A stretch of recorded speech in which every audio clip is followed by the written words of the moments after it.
And our reading this week is from Acts chapter 24. If you want a big idea for this chapter, I think this one's pretty easy. The big idea is Paul on trial. And Right. get used to hearing that because you're going to hear that over and over again. The rest of the book. Probably, if you want to narrow this a little bit, it is the first Roman phase of Paul's Right. trial because he's had some Jewish legal processes Right. up to now. Appeared before the Sanhedrin. Now we're in kind of the first Roman phase. Right, just like Jesus, they moved from the Jewish trial to the Roman trial. Yeah, so that connecting thread that we've talked about that really plays out through Acts, sort of paralleling the story of Jesus sort of happening again through the apostles and their experience. It's interesting. In fact, when Hunter and I did Text Talk, the audience started getting into that and gave us lots of interesting details that they saw on that Sunday night. So it's really curious. So looking at chapter 24, you can really divide the chapter structurally by three different characters and their role in this story. You start with Tertullus, who is sort of the hired gun by the Jews that they brought to Caesarea to prosecute Paul. So they're kind of getting their act together now, and they're bringing in a heavy hitter to help make their case in verses 1 through 9. Except the thing about that is it's amazing, David, how just he says very little with a lot of words. He's very flowery, and that's what he's an attorney. Well, that's the thing is in their world, they were known for their rhetoric, and that's what they do is they embellish, and so they've got little of a case. And so all he has is flowery words, spends a lot of time flattering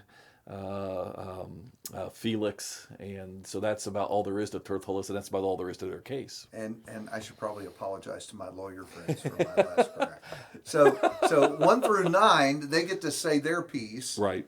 And then beginning in verse 10 and going down through verse 21, Paul is going to make his defense. And so they throw all these charges at him, and as Paul makes his defense, if you want a good summary of that, it is none of that's true. Right, exactly. And what's interesting about Paul's defense, I see three things here that are worth noticing. Number one, it was called the way. That's how Paul identifies Christianity there in verse 14 or so, according to the way.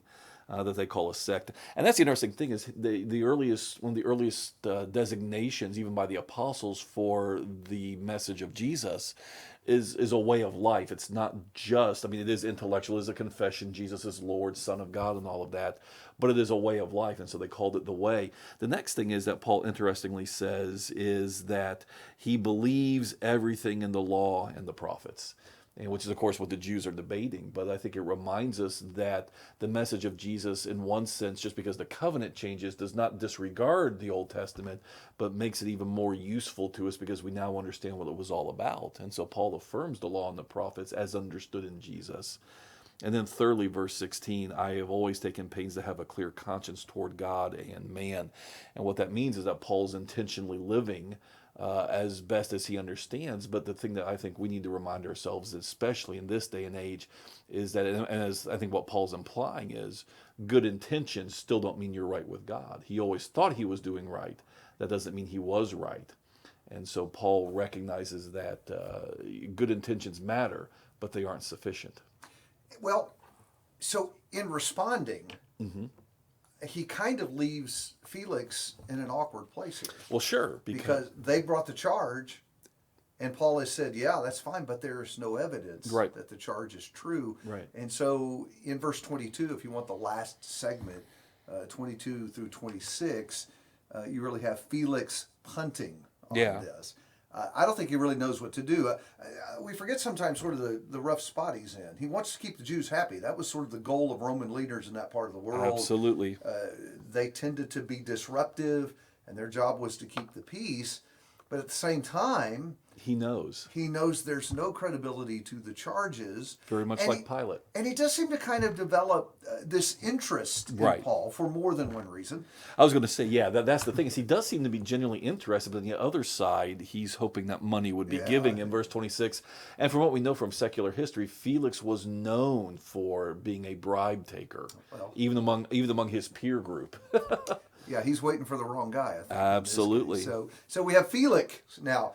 playing a role in all of this. And I left 27 out because 27 strikes me as then being transitional. That's going to get us into chapter 25 because we learned that Felix is replaced by Festus. Right. The wheels of justice are grinding really, really slow.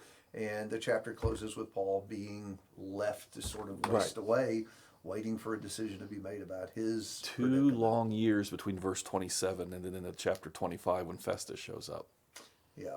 He did have some freedoms. Yeah. But still unable to be on the move like he wished to be. That's right. As the situation plays out. By the way, just as one last thought, he's testifying before this key Roman official. Another one will follow that. And so what appeared to be a negative turn of events, I'm going to be bound, is opening some dramatic doors for the gospel. You know, a great carry away for us to remember is you never know when difficult life circumstances may bring great opportunities. And that's exactly what we see happening in the case of Paul. So hope your reading in chapter 24 this week will be really profitable.